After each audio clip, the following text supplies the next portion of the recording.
In January of 2019, Caitlin Johnstone was prescient about David Brock and what he might be up to in the 2020 primaries. Clinton crony says Bernie supporters must be silenced for 2020 primaries. As David knows, there's more than one way to skin a cat. He hasn't been able to outright silence the Bernie bros and sisters online, but he has been able to dilute their message, and this is how he's been able to do it.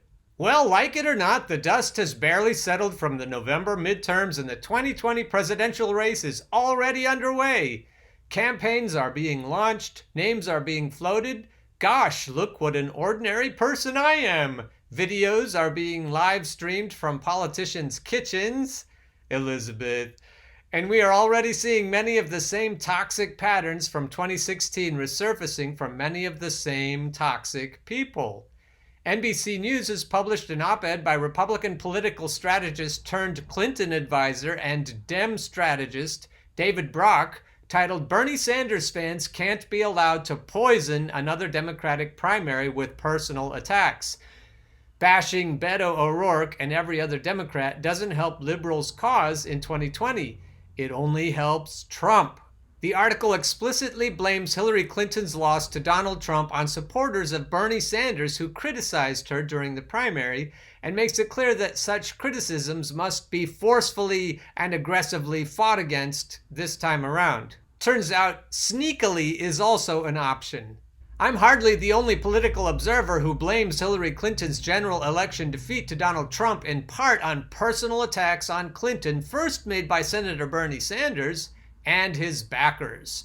Brock's article begins, "Those attacks from her left laid the groundwork for copycat attacks lobbed by Donald Trump and in the process helped hand the Supreme Court to the right wing for a generation." So he's throwing the SCOTUS argument around too. I'm beginning to think that the playbook mostly originates with this one person. Citing no evidence, Brock goes on to accuse journalists and social media users of staging a coordinated effort to attack Beto O'Rourke and other presidential hopefuls, as though coordination would be necessary for criticisms and questions to emerge about the voting records and campaign donations of public officials seeking the highest political office on the planet. The implication, of course, is that no criticisms of any kind should be leveled at Democratic presidential primary contestants, leaving narrative-shaping authority solely in the hands of the plutocratic media and beltway manipulators like David Brock. Brock concludes his screed as follows. "In 2016, I ran a pro-Hillary super PAC which attempted to defend the candidate against false attacks, many of which came from or originated to her left. Though they were hardly in charge of our messaging, it was made very clear to us by our allies at her campaign headquarters that any efforts on our part to push back against the left-wing anti-Clinton brigades were unwelcome assistance. They feared alienating Sanders voters." Yeah, right. Yeah, that's what happened, I'm sure. That head-in-the-sand posture was ultimately self-defeating. So you're going to take care of that, aren't you, big boy? Today, Democrats are rightly laser-focused on picking a winner in 2020. We know what that means. Joe Biden, right? What a winner you picked there. And the stakes are just too high to let bad faith actors whose real aim is to smear Democrats as no different than Republicans stage inter-party schisms. Boy, I'd like to be able to tell you, David, that I am your worst nightmare, but I'm only a wannabe nightmare. If Sanders decides to run again this time, if he decides, he should focus on policy and eschew character attacks on Democrats and admonish his supporters to do the same. Otherwise, they put the core values we all share at risk, yet again. And they make it much harder to rig it, don't they, David? It is unclear what character attacks Brock is claiming Sanders made. The entirety of criticisms leveled by Sanders and the overwhelming majority of his supporters were directed at the policy decisions Clinton made in her political career and the shady places she took money from. What is clear is that the pro-Hillary super PAC he is referring to was the infamous Correct the Record troll operation, which employed literal shills to deceitfully pose as grassroots Hillary supporters online whose job was to attack anyone who criticized her. This despicable tactic was incalculably disruptive to online political discourse in 2016, and Brock clearly wants to implement a far more aggressive version of his operation in the 2020 primaries. Turns out it's also far more sneaky. David Sirota said, "Let's be clear about what's going on here. This is a deliberate Dem Party effort to try to intimidate journalists and advocacy groups into not reporting on voting records and campaign donations. Want to know why I rejected working for this guy? That's why. Bravo, David." Sirota had agreed to work with Brock on a new outlet billed as the left's answer to Breitbart in early 2017, but later backed out of the project. Brock's liberal Breitbart never materialized. If you want a quality illustration of what a manipulative sociopath David Brock is, contrast his obnoxious, dishonest, accusatory screed with his open letter to Sanders at the beginning of 2017 titled, "Dear Senator Sanders, I'm with you in the fight ahead." Brock apologized for his harsh attacks on Sanders, gushed about the way Bernie electrified millions with his campaign, and those millions are what David Brock is after, and pledged to work with him to harness that energy against Trump. That's the new method David is employing against the Bernie Sanders movement. I should call it the People's Movement, because that's what Bernie would call it. If we don't get to keep calling it the Bernie Sanders movement, let's keep calling it the People's Movement. Brock wanted something from Sanders, control of his base in this case, so he smothered him in flattery. Now people are criticizing Beto, like Obama only white, O'Rourke, and all of a sudden Sanders is back to being a red commie menace whose character attacks are to blame for Hillary Clinton's loss. Brock has no relationship with truth beyond his ability to twist it to get things he wants. Yep, that's a sociopath. Hillary Clinton is to blame for Hillary Clinton's loss, actually, as well as the strategists like David Brock who were behind her spectacular failure to defeat a historically unpopular reality TV star Republican. Establishment Democrats are trying to sell the narrative that you progressives disobeyed us in 2016, and what happened was your fault. You will obey us this time.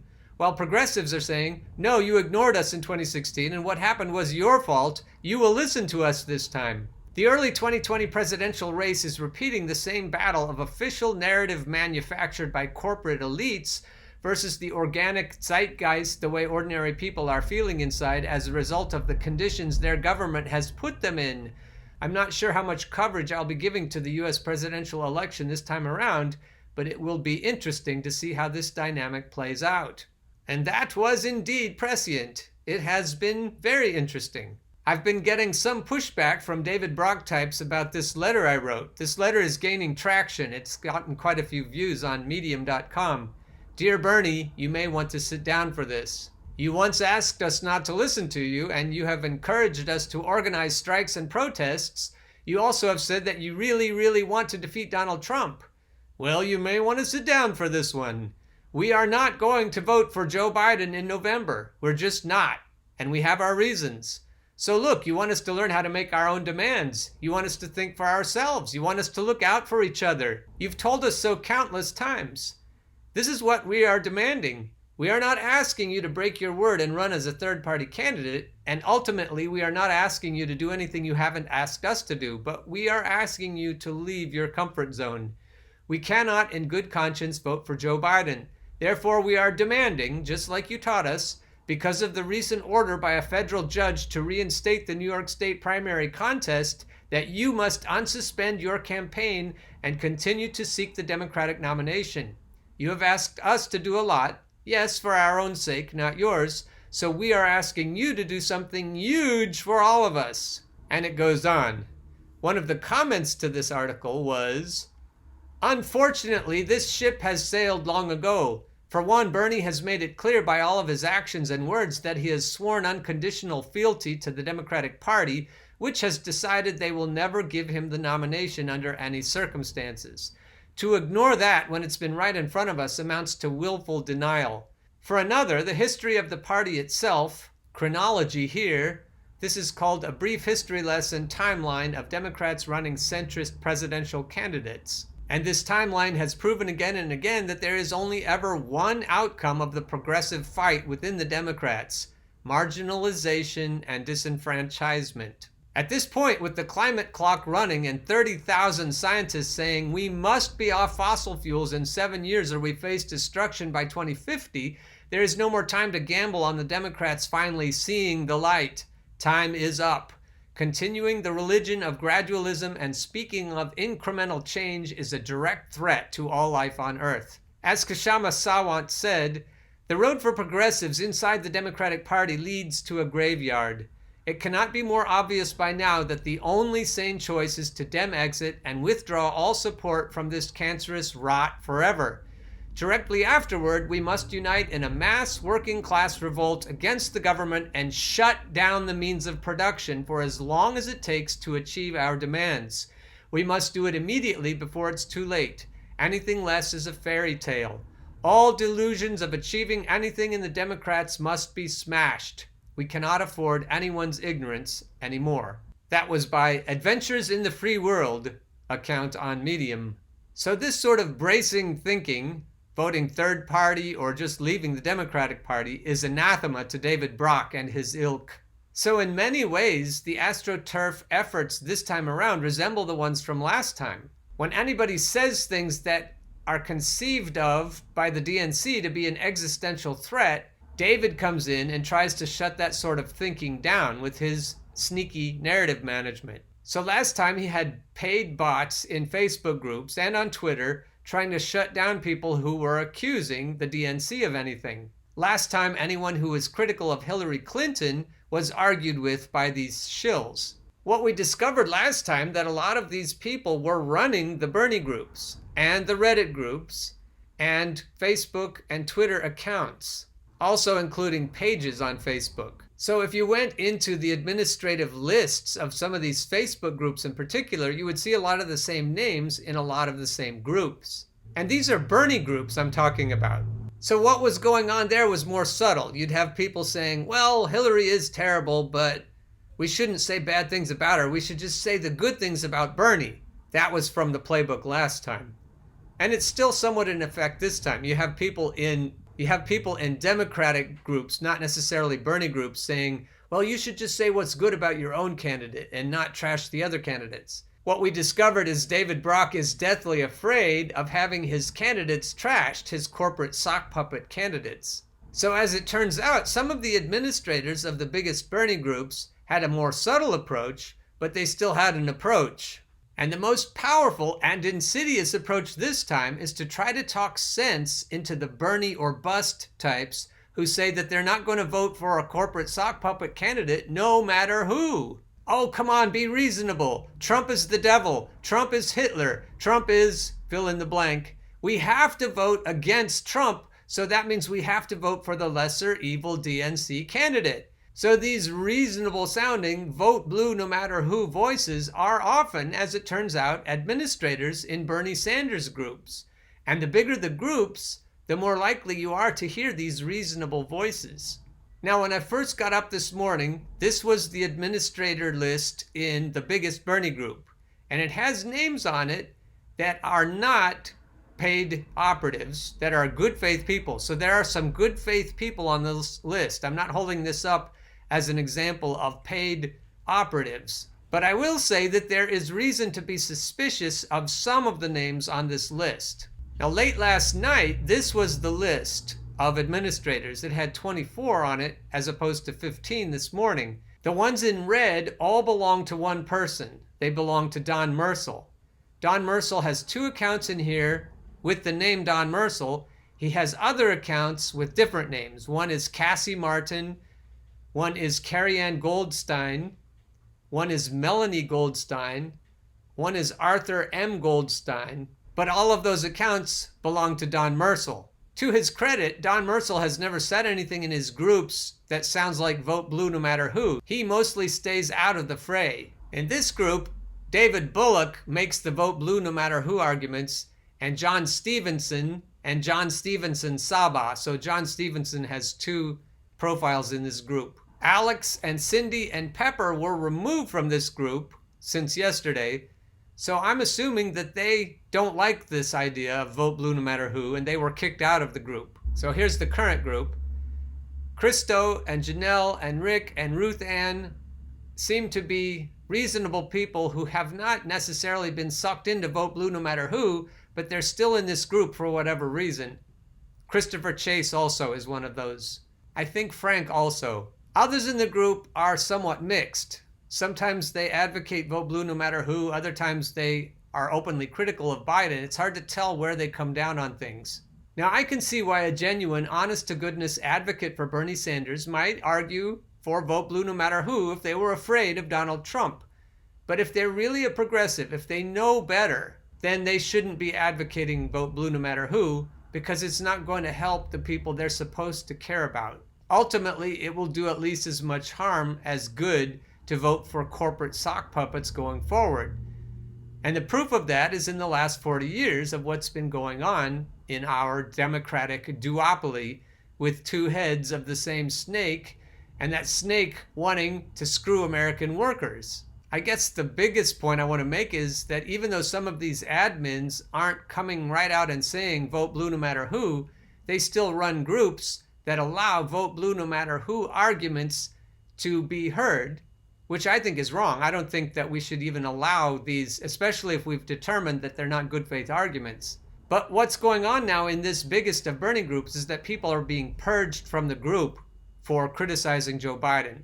So it started out fairly innocuously, but has now turned into a full-fledged fascistic purge. And it's hard to argue that you're on the right side of history when you're the group owner, Don Mercel. So what I would suggest is that you check out the admin list of your group and the moderators too, and figure out if you're, especially if you're in lots of groups, figure out if some of the names overlap. In the last couple of weeks, the admins of some of these groups have gotten more nervous about criticisms, open criticisms of Biden. And that's what we know David Brock doesn't like. Open criticisms of the anointed candidate of the DNC need to be thwarted. And that's David Brock's job. So if you've noticed people in your big Bernie groups trying to get you to tone down your anti-Biden rhetoric, this may be what's going on. I'm probably going to make a separate video about this, but this is my answer to the person who wrote the comment under my Medium article. I'm not sure the answer is to form a third party. I think that's a fine idea, but I'm not sure that's going to do what we need it to do. It's possible that if a third party forms, it will be hijacked by the oligarchs just like the other two parties, and it will be purchased in the same way. So whether or not we have a new party, I think what we need is a kind of purity test so we can hold everyone accountable, whatever party they're in. So everyone who wants to continue to be a part of the people's movement, I would call this movement the Populist Insurgent Coalition. And this is the purity test that I would ask everyone who wants to be endorsed by this coalition to ascribe to. We've grown so accustomed to reasonable and pragmatic voices that we aren't fully aware of how pernicious and destructive their messaging has become to any sort of effective people's movement. We can't afford to let narrative managers dilute the purity of our people-centered objectives. Dilution in the long run is a much more effective deterrent to populism than any form of outright hostility. I think that's what David Brock is figuring out. If you hear reasonable-sounding sheepdog messaging, whether intentional or unwitting, urging you to consider corporate candidates, wake yourself up and reread the following list. If you are being urged to support candidates who do not meet most of the following objectives, resist these voices as you also resist your inner pragmatist. Remember, we must hold our favorite politicians/pundits accountable to this list. All of them will face temptations to cave in. So this populist insurgent movement supports populist insurgent candidates of any party who will actively work to lift the wages of U.S. workers, promote and work to obtain single-payer Medicare for all, includes capping prescription drug prices, insist on a federal jobs guarantee, reject corporate contributions, dark money, or other types of bribes. We need to actively hold them accountable to help them resist temptation. And that includes Bernie Sanders. Support unions, labor strikes, support protests, pickets, petitions, Occupy-type movements. Politicians especially, but also pundits, need to support these movements. Assist in the ongoing removal of corporatist incumbents of any party. That's where Bernie and AOC were going to do well, and now they're kind of backing down from that, removing corporatist incumbents from the Democrat Party. Call out and resist corporatists in any party, especially in your own party. That means in your own party, you have to call out Pelosi and Schumer when they sell out American workers. We are not seeing a lot of that. We have to call them out by name. Enforce zero tolerance of corporate money influence in politics. Legislation, constitutional amendments, whatever's necessary. Enforce the cessation of the use of fossil fuels, including the use of petroleum-based fertilizers. Turns out that since the 1950s, we've grown a lot of our food with petroleum-based fertilizers. I don't know how anyone ever thought that was a good idea. Work to achieve voting justice. That one is a long one and a difficult one. Uphold the Constitution, or amend it as necessary. Work to achieve educational justice, democracy. Work to achieve informational media democracy, including algorithmic democracy. And that's where the big Facebook and other social platforms really are falling down. YouTube really falling down. Insist on global ecological health. Insist on global economic justice. End imperialism, including both military and economic imperialism. End regime change wars. End monopolies, including media monopolies, offshoring, and tax evasion. Insist on wealth tax, speculation tax.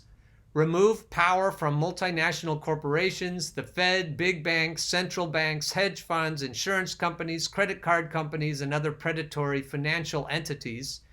Work to achieve a populist, non-corporate judiciary. And then add to this list.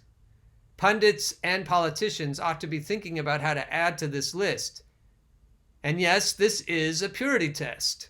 I want to urge you again to join this group, the new group we started a few days ago. We're up to 198 members. Burn the DNC, the struggle continues. Revenge of the grassroots operatives. Eventually, I'd like to see this group become a clearinghouse of populist candidates and pundits. I'd like this to be the place people can come to criticize corporate candidates and hold the feet to the fire of the non-corporatist candidates. So if you're down with that, please join this group. That's all I got for today, but I just want to remind you, in these big Bernie Facebook groups, pay attention to the sheepdogs, and if you need somewhere safe to go, join the group that I just told you about.